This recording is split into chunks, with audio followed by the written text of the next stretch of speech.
श्री शिवाय नमस्ते दोस्तों, welcome to magic SSC. This is Madhav और हम कर रहे थे क्लास 9 से step to the constitutional design. और अब हम उसमें आज करेंगे लीडर्स ऑफ कॉन्स्टिट्यूंट असेंबली। जो कॉन्स्टिट्यूंट असेंबली के लीडर्स होते हैं उनके बारे में आज हम पढ़ेंगे।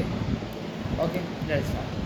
तो बहुत सारे मेंबर्स हैं और इनके बारे में ना बहुत सारी चीज़ें दिख रही है कि उनकी कब डेथ हुई, कब उनका वो हुआ।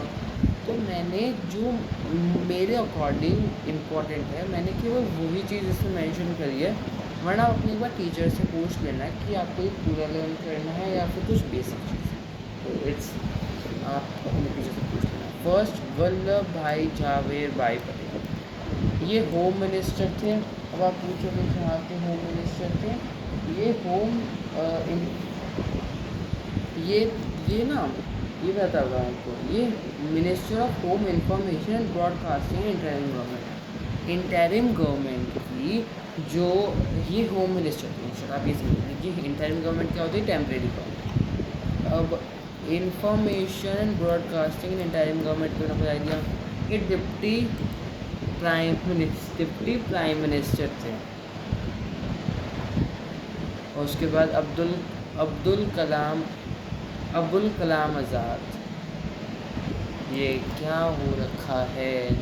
अब्दुल कलाम आज़ाद ये कांग्रेस लीडर थे। इन्होंने अपोज किया था मुस्लिम सेपरेटिस्ट पॉलिटिक्स। और ये एजुकेशनल मिनिस्टर थे और फर्स्ट इंडियन कैबिनेट। ये ऐसे मुस्लिम थे जो उस समय पर चाहिए थे, क्योंकि तब क्या हुआ था, जो अली जिन्ना थे जिन्होंने इंडिया पाकिस्तान के मतलब मेन वो थे, तो वो क्या कर रहे थे, मुस्लिम्स को ना सेपरेट कर रहे थे। तो उस समय पर इन्होंने अब्दुल कलाम आज़ाद जी ने बहुत हेल्प करी थी इंडिया की, कि उन्होंने कई सारे मुस्लिम्स को समझाया कि ये गलत है। टी कृष्णाचार्य वो ड्राफ्टिंग कमेटी के मेंबर थे, एंटरप्रेन्योर और कांग्रेस लीडर थे और फाइनेंस मिनिस्टर थे साथ साथ।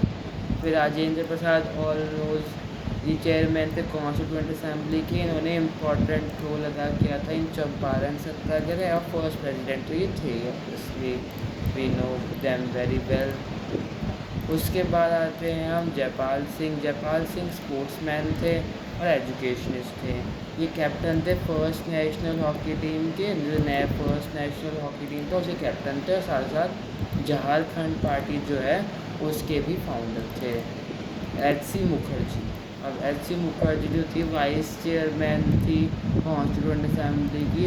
मेंबर थी ये all India Christian council of West Bengal legislative. साथ ही साथ एक गवर्नर भी थी वेस्ट बंगाल की। फिर जी दुर्गाबाई देशमुख। ये एडवोकेट और पब्लिक एक्टिविस्ट थी वुमेन एमेंसिपेशन की। फाउंडर थी ये आंध्र महिला सभा का और चेयरपर्सन थी of central social welfare board की ये चेयरपर्सन भी थी। फिर आते हैं हम बलदेव सिंह एंटरप्रेन्योर थे और लीडर थे of panther Kali party. Nominee थे इन कॉन्स्टिट्यूंट असेंबली और डिफेंस मिनिस्टर थे। उसके बाद आते हैं कन्हैया मणिकलाल मुंशी, कांग्रेस लीडर थे। गांधी अंत्य आपको कांग्रेस लीडर गांधी कैसे, कई सारे कांग्रेस लीडर्स ऐसे थे जो गांधी जी की पॉलिसीज़ को फॉलो करते थे। और फिर ये मिनिस्टर थे यूनियन गवर्नमेंट, फाउंडर थे स्वतंत्रता पार्टी के। फिर आते भीमराव अम्बेडकर बताने की कोई ज़रूरत नहीं है, चेयरमैन थे ड्राफ्टिंग कमेटी के, मैंने आपको पहले ही बताया था। लॉ मिनिस्टर थे और फाउंडर थे रिपब्लिकन पार्टी के, जो रिपब्लिकन पार्टी आप जानते हैं उसके फाउंडर थे। फिर आता है श्यामा प्रसाद मुखर्जी। कौन? श्यामा प्रसाद मुखर्जी। ये ministry of industrial and supply in interim government की जो इंडस्ट्रियल सप्लाई होती है उसके मिनिस्टर थे। एक्टिव थे हिंदू महासभा, फाउंडर थे भारतीय जनसंघ। आपको एक फन फैक्ट बताऊँ, जो आज के टाइम पे बीजेपी है ना, एक तरीके से आप ये समझ लीजिए, जब बीजेपी की जो नींव थी ना वो इन्होंने रखी थी Shyama Prasad Mukherjee. Jawaharlal Nehru ji I don't think so कि किसी को नहीं पता होगा ये चीज़।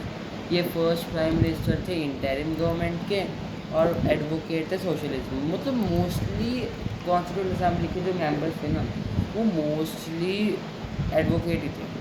उसके बाद ये प्राइम मिनिस्टर थे इंडिया की, और we can say independent India था। सरोजनी नायडू, ये पोएट और राइटर थी, एक्टिविस्ट भी थी, ये फॉरमोस्ट वुमेन इन कांग्रेस, मतलब वुमेन में बहुत इम्पॉर्टेंट रोल अदा करने वाली वुमेन थी। और फिर आते उत्तर प्रदेश की गवर्नर भी थी। फिर आते हैं सोमनाथ लहरी जी, इन्होंने कई सारी कविताएं भी लिखी, अगर आपने सुनी है और आपने पढ़ी भी हो तो। ये राइटर है और लीडर है कम्युनिस्ट पार्टी के, मेंबर भी थे ये वेस्ट बंगाल लेजिस्लेटिव असेंबली के, राइट। उसके बाद आते हैं, ये अंदर ही आगे आ गए हैं, सारा पढ़ लिया हमने एक साथ, राइट। हाँ, सोमनाथ लहरी जी का हमने पढ़ लिया है। ये मेरा अगली स्लाइड शो कर दिया, हमेशा यही होता है। चलो जो भी है, हमने मतलब इस वाली वीडियो में हमने क्या कवर कर लिया, हमने जितने भी कॉन्स्टिट्यूएंट असेंबली के मेंबर्स थे हमने उन सब के बारे में पढ़ लिया। तो अब हम अगले वीडियो में जैसे मैंने आपको दिखाई दिया, कुछ कहने की बात तो बची नहीं है कि अब हम शुरू करेंगे वो ही, क्या शुरू करेंगे, हम शुरू करेंगे गाइडिंग वैल्यूज जो इंडियन कॉन्स्टिट्यूशन की। तो तब तक के लिए बाय बाय, शीश, नमस्ते।